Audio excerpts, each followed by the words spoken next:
And now let's head on over to our Call of Duty green room. What do we see there? What is that? Is that paper football? Lomas and Christian playing paper football. They're like little kids. They joined us at the desk. Is he Superman? Is that Superman? Is that a Superman? Yes. Oh, that's a bad look. No, it's not. Yeah, it is. Lomas and Christian join us at the debate desk. Coming up in just a few moments. According to ESPN's Adam Schefter, Terrell Suggs maybe he'll play this weekend against the Texans, and it starts this Sunday. So right now we're actually putting him on the hook. We want to know, what should we expect from Suggs? And I'll start with you, Lomas. First of all, welcome to the desk. Thank you. How are you? I'm great. Okay, great. Superman. Did you see that? I don't think tackles can be Superman. I like the Superman. You know, I was telling Skip, I'm shocked by this. I really am shocked. The question is, what should I expect from Terrell Suggs? I expect more. I'm going to expect more in the pregame and the preparation, meaning teams are going to have to prepare for him. Okay, they know that he's coming back. So offensive lineman, you're going to have to slide protection his way. You're going to have to identify wherever Terrell Suggs is because he's that type of a player. But I'm just shocked because, to me, one, they got a bye week next week. Then they come back against Cleveland, and I think they play Oakland. You know, 2 winnable games. Yep. I don't understand why you take a chance right now putting him in there. Houston's a good team. You just lost Ray Lewis. I understand all that. You lost Webb.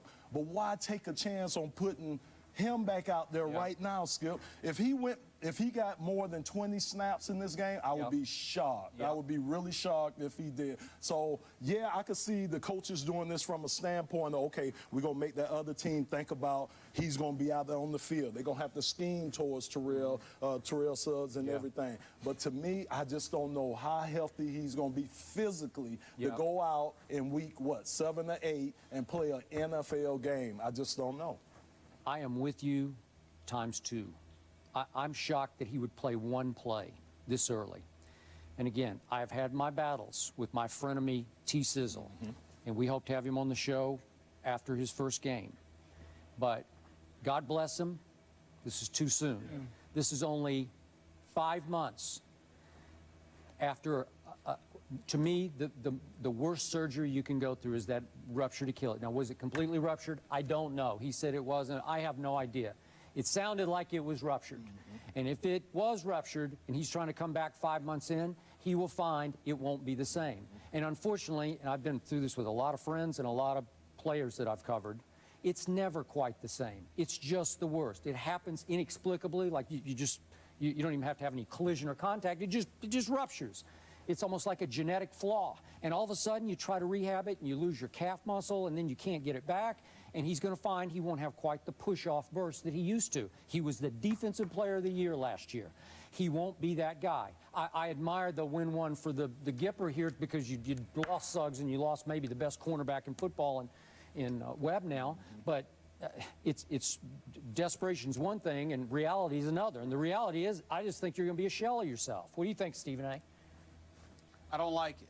I don't like it at all, and I think it's a situation where his ego is getting in the way of all of this, and the Baltimore Ravens organization is allowing it to. We want to give them the benefit of the doubt because I have profound respect for Ozzie Newsome and how he's run that organization all of these years, and John Harbaugh and the job that he's done as a head coach. But at the same time, again, the risk just doesn't seem to be worth it. I don't understand it. You got a bye week coming up. 2 weeks, that additional 2 weeks can help him immensely. And I think that he's a guy that guaranteed he'd be back in October, and, you know, he wants to go for it, to defy all the odds and all of this other stuff. I think that plays in to the equation with all of this. And obviously, who are we to question him in that regard, because he is the reigning Defensive Player of the Year. He's a 5-time Pro Bowler. He had 14 sacks last season. He's lethal. He definitely elevates the Ravens' defense. And when you consider the fact that Ladarius Webb as well as Ray Lewis are both out now for the season, supposedly so anyway, there's a level of urgency he may feel obligated to some degree to get out there and to do what he does to sort of offset their losses. But it just doesn't seem wise, not to mention the fact that you're in the Central Division. Cincinnati's struggled a little bit. They've been up and down. Cleveland, the same thing. Pittsburgh, the same thing. You're 5-1 as the Baltimore Ravens. What's your rush? What's the rush for one game right now? You could wait a couple of weeks. So I would definitely be shocked if he played more than a few series. There's no doubt about that. But I don't think he should even be doing that. Yeah, and then the other thing, too, is don't forget, Houston, they cut block more than any team in the NFL. And you got a team Brian that's... Yeah, exactly. But I mean, what the Jets did to him. The Houston offensive they were line. the victim So of that. anytime you got guys around your ankles, you know, around your legs, it's just not a good move at all. You could get tangled up. It's just so many things that can go wrong, One other especially. One No, other go ahead. thing, when you're a defensive lineman, see, I think when you're a defensive lineman, if you're T-Sizzle, what you're constantly thinking about is your ability and the prowess that you exude rushing the passer.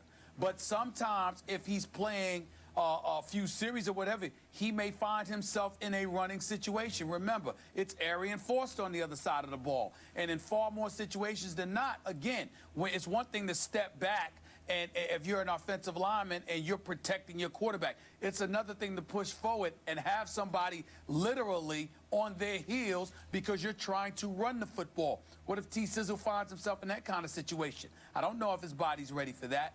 That's reason to pause as well.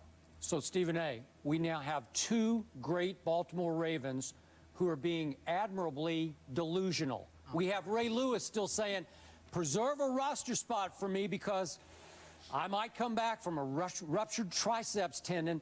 I'm sorry, Ray. As great as you are, as courageous as you are, I ain't seeing that one either. But I admire both of them for at least thinking they could come back too soon. Yeah. So do I. All right, guys. Lomas, it's always a pleasure to have you at the desk. Can I just say that again? Thank you. Isn't he a pleasure when you see him? Just don't do the Superman thing again. I can't do the Superman? No. You can't. You too old. You too old for that. And just a cardinal rule, Lomas. Just a cardinal rule, Lomas. If you're gonna do the Superman thing, it's your chest that's supposed to be sticking out, not the stomach. I love you, boy. Don't forget but you can't in do that. Detroit now. Don't forget you in my home city Let him know. Well, now we know why Stephen A. My man DC and the crew's out here. I'm not worried about. I'm protected in this town. Yeah. Let him know. If it takes a chest, now we know why Stephen A. definitely can't do the Super Bowl. The only person at this desk with that. That's debatable. That's debatable. I think you know what we're talking about. I think we know where we're going with that one.